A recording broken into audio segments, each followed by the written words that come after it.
రాజీవ్,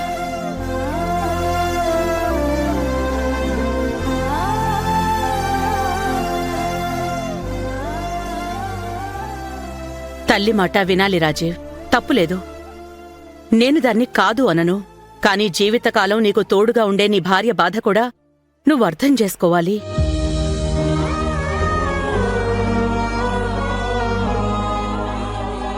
అసలేమీ పట్టనట్టు నువ్విలా వెళ్ళిపోతే తన జీవితం ఏమైపోవాలి?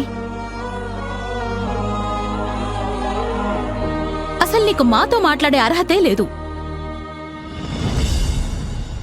పైగా నువ్వు నా కొడుకుని నిలదీస్తావా?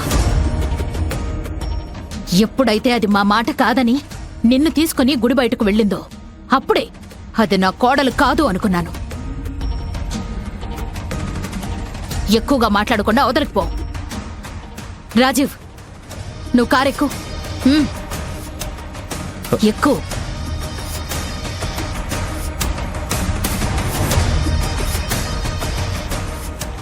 రాజీవ్,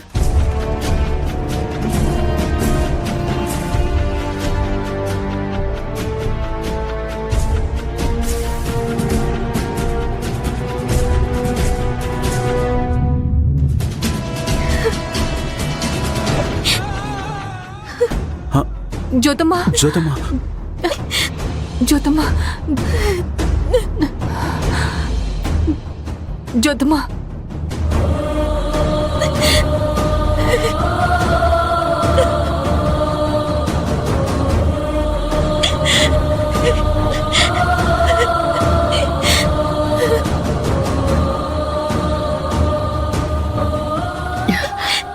ఊరుకో జ్యోతి, నువ్వు ధైర్యంగా ఉండు.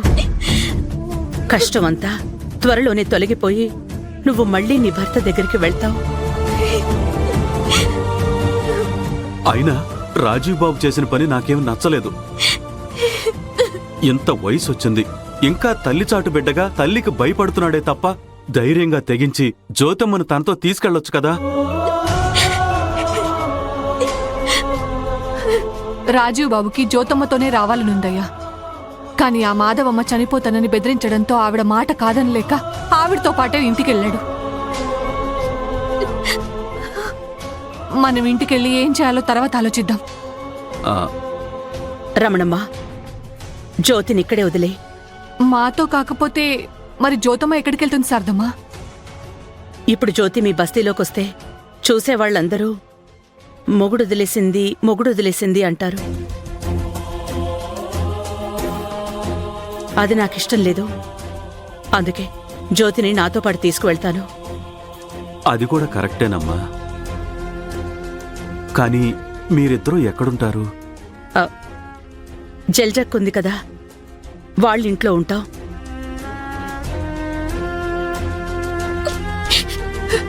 పద జ్యోతి, రా.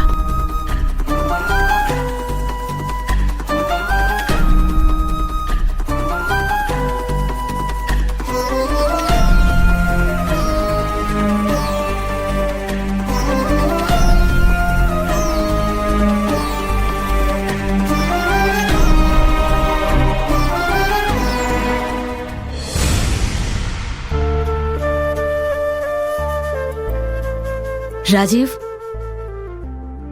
ఎందుకు అంత బాధపడుతున్నావు? సంతోషంగా ఎలా ఉండమంటావమ్మా? ఇటు నన్ను ప్రాణంగా ప్రేమించే మా అమ్మ, అటు నేను ప్రాణంగా ప్రేమించిన నా జ్యోతి, మీ ఇద్దరిలో ఏ ఒక్కరికి దూరంగా ఉన్నా ఒక విధంగా నా ప్రాణాలు పోయినట్టే కదమ్మా. అలా మాట్లాడకరా. కూతుర్ని భర్తని కోల్పోయిన నేను నీ మీదే కొండంత ఆశతో బ్రతుకుతున్నాను. నువ్వు కూడా నాకెక్కడ దూరం అయిపోతావోననేదే నా భయమంతా. అసలు బ్రహ్మముడి విడిపోతే తాళి తీయడం ఏంటమ్మా? నాకసలు నమ్మబుద్ధే కావడం లేదు. నేను జ్యోతిని వదిలేసి వచ్చింది నేను చనిపోతాననే భయంతో కాదమ్మా. నువ్వేమైపోతావా అనే బాధతో జ్యోతిని వదిలొచ్చాను. లేదు రాజీవ్, నువ్వేమీ జ్యోతి మెళ్ళో తాళి తీయలేదు.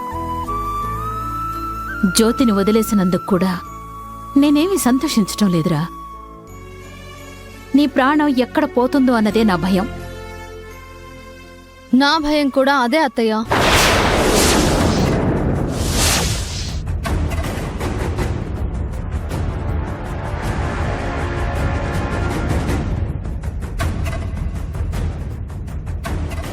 చదువుకున్న వాళ్ళకి ఇలాంటివి చాలా సిల్లీగా అనిపించవచ్చు రాజీవ్. కొన్నిసార్లు నమ్మాలి. చదువుకున్నామా అని కాదు, అసలు ఇలాంటివి ఎప్పుడు వినలేదు. నమ్మకాలు అపనమ్మకాలు పక్కన పెడితే అసలు వీడు నీ మెళ్ళో తాళి కట్టాల్సింది పోయి ఆ శనిదాని మెళ్ళో తాళి కట్టాడు. ఆ క్షణం నుంచి ఈ ఇంట్లో శని దాపురించింది. ఎందుకమ్మా అలా అంటావు? చాలా ఆపరా. జ్యోతిని ఒక్క మాట కూడా అన్నివ్వవు.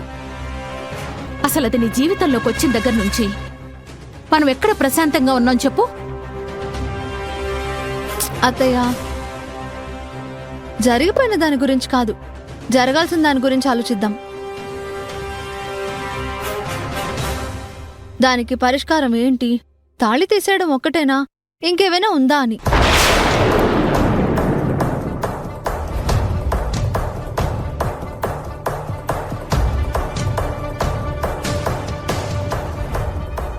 నా కొడుకు చేసిన తప్పుని సరిదిద్దాలి అంటే వాడు నీ మెళ్ళో తాళి కట్టాలి. అదే పరిష్కారం.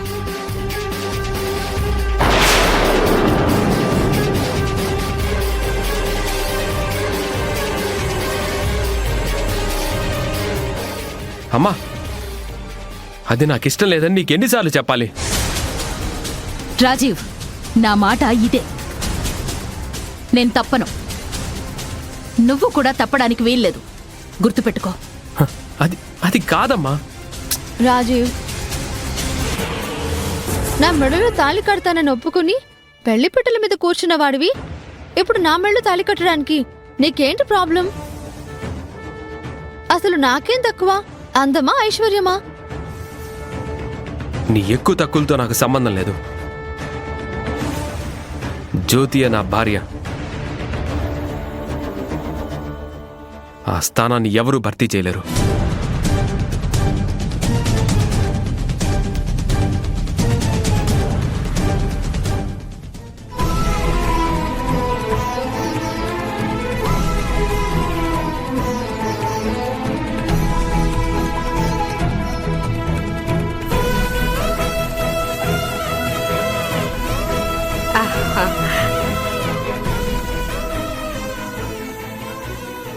బావున్నావా అమ్మా? రా కూర్చో. పెళ్ళయ్యాక మొదటిసారి మా ఇంటికొచ్చా. టీ పెట్టుకుని వస్తాను, తర్వాత మాట్లాడుకుందాం. జల్జక్క, ఒక్క నిమిషం. ఏంటి శారదా? జ్యోతి నిన్ను పలకరించి పోదామని రాలేదు. మరి తన కాపురం అనే కల చెదిరి భవిష్యత్ అర్థం కాక మనతో ఉండిపోవడానికి ఇక్కడికే వచ్చిందక్క. ఏం చెప్తున్నావు శారదా? కాపురంలో సమస్య రావటం ఏంటి? అసలేం జరిగింది?